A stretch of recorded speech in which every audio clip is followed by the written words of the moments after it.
you, welcome back to my channel. Today we are going to solve a fluid mechanics problem. A tank contains water to a fixed elevation as shown. A rounded orifice with diameter 1 centimeter exists with its center line 2.5 meters below the water surface. What is the flow rate through the nozzle? We are asked to calculate the flow rate.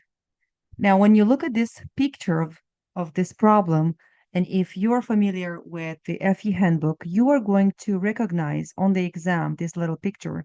And the first thing you're going to do, you're going to go to your FE handbook and fluid mechanics. And if you scroll down, you're going to get into that picture, which here it is, orifice discharging freely into atmosphere. And they're going to give you the formula for the flow, which happily the problem is asking us to calculate. And let's look into this formula. The flow Q equals to C multiplied by A0. A0 is the cross-sectional area of flow multiplied by square root of 2gh, and h is this distance, which in our problem we are given this distance.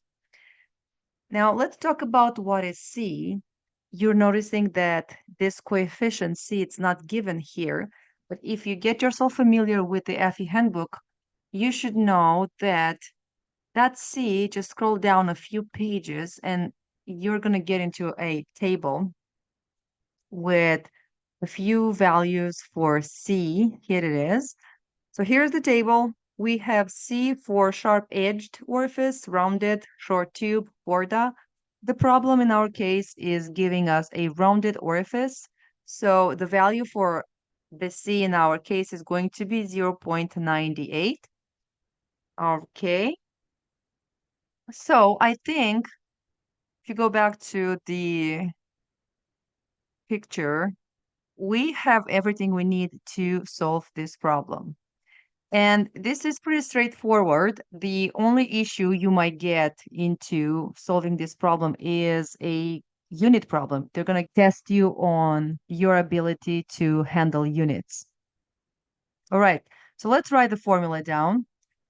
We have C multiplied by A0, area of the orifice, and multiplied by square root 2gh.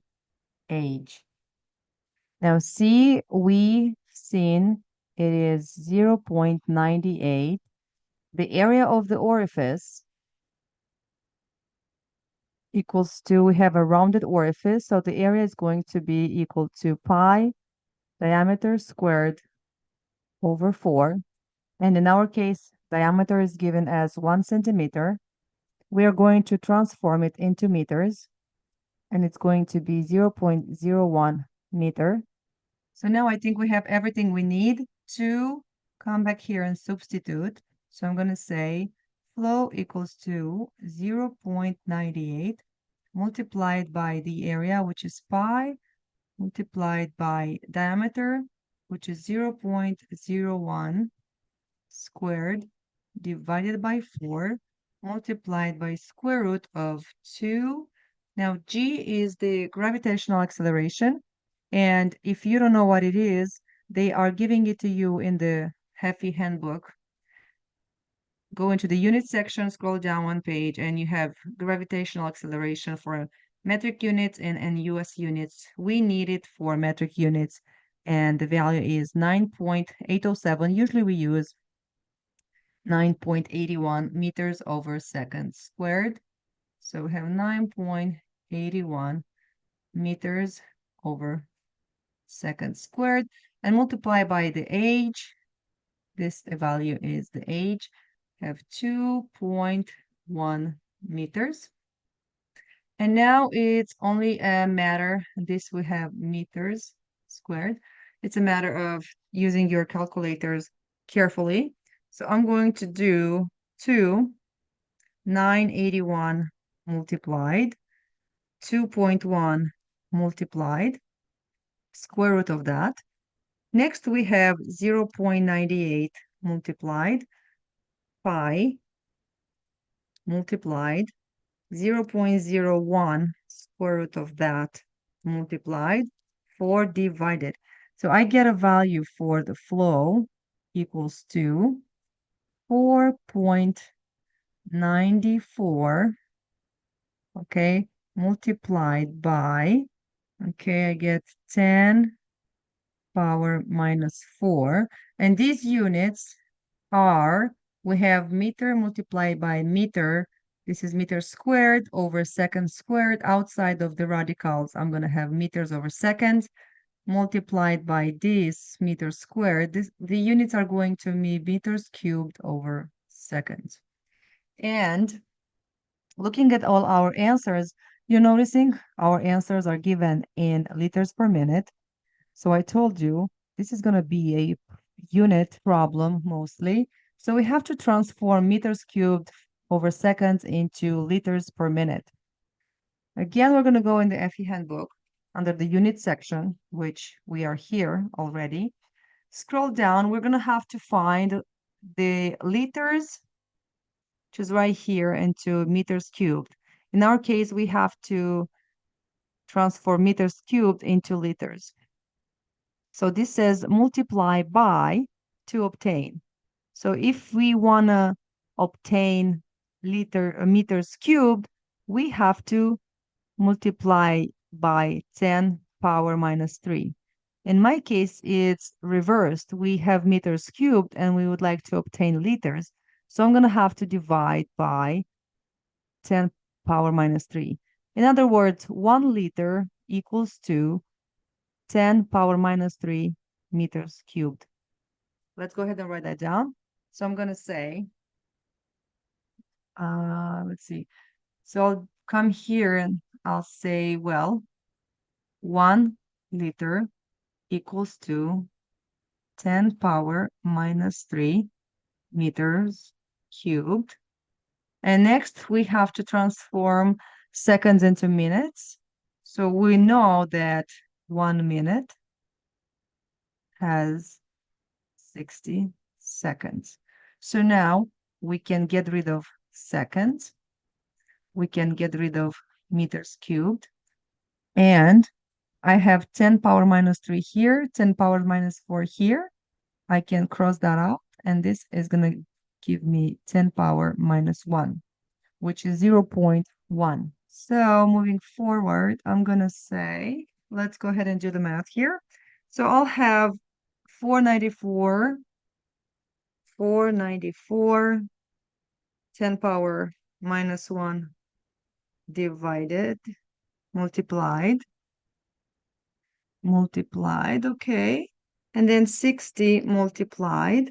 And this gives me a value of 29.64. And these are now liters per minute. Ta-da! And 29.64, that is approximately 30 liters per minute. And the closest is D, 30 liters per minute. And there you go. This actually, as I mentioned before, it's not complicated because the formula is given in the AFE handbook. It becomes a matter of how well are you handling the units. So see how units are very important to be understood. And now the next step for this problem is that instead of asking for the flow rate, they might ask you to calculate what is the velocity. So what I mean by that, let's go back to the fluid mechanics. And when I scroll down to our problem, you might be asked, what is the velocity of this liquid, water, whatever it is, that is coming out of this orifice? And if you can see here, you're not given the velocity, right? So this might be a tricky question. And this was actually one of the problems that I got at the exam. They were asking, instead of the flow, they ask what is the velocity. And this actually is very simple, but if you don't know it, there's no way for you to solve this. So if I come back to the FE handbook, if we think about the formula for the the continuity formula for the flow, we know that Q, right, equals to VA or AV, area multiplied by the velocity. And if we go to the FE handbook, you are noticing here we have Q equals to A. Well, C is just a coefficient. We have the area, which means that this is actually our velocity. If you have a problem like this, and instead of the flow, they are asking you to calculate the velocity, the formula for the velocity is actually square root of 2gh.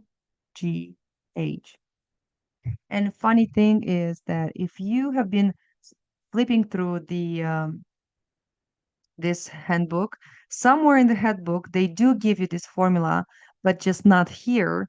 And that's why it's important to know the FE handbook.